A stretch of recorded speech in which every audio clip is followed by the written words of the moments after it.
Mamimingwit na naman tayo.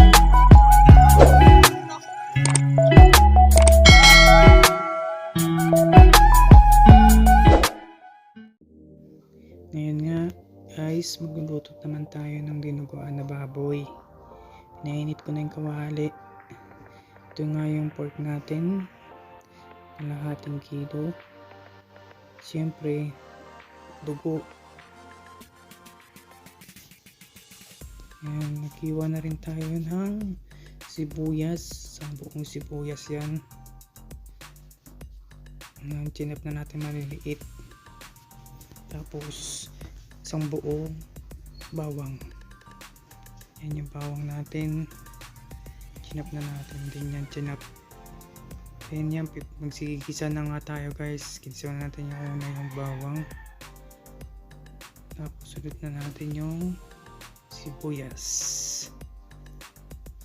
Yan, shoutout nga pala sa atin Team Bebe 2.0, Sir Sony Towers, Bebe Rose, Bebe Sophia, Bebe Rosana. Yan, shoutout sa inyo. Yan nga, gigisa nga tayo guys. Gisa muna. Sutuin natin yan hanggang mag golden brown yung bawang.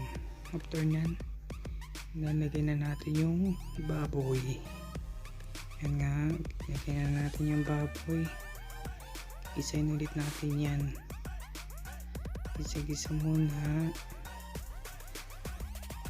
Lagay natin.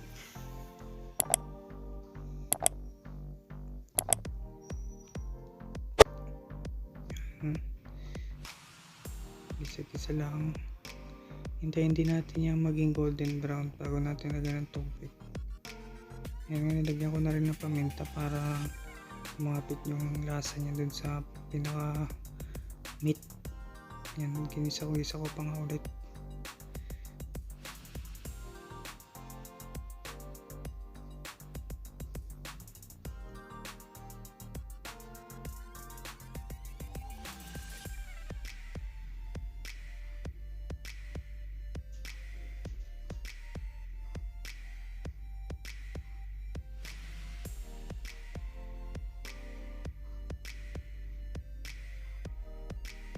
Yan nga, nilagyan na natin siya ng tubig. Papalambutin na natin yan after ng gisahin. Isang kulo lang. Tapos nilagyan na natin yung dugo dyan. Nilagyan na natin yung dugo. Takpan na natin. Yan, nilagyan ko na yung dugo.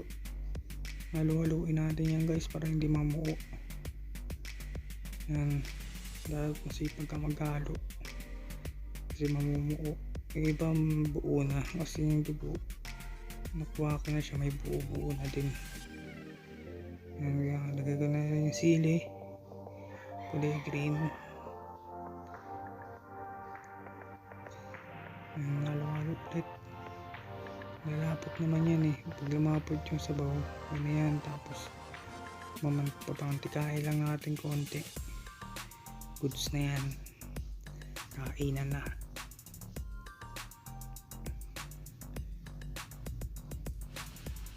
Yan nga, kumukulo na siya. Halos luto na yung baboy tsaka yung dugo.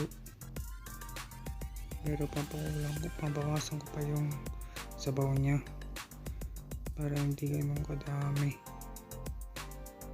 Yan, latsamba lang yan. Latsambang dinuguan. Yan, ready to serve na rin yan. Konting pakulo lang tapos serve ko na. Thank you for watching.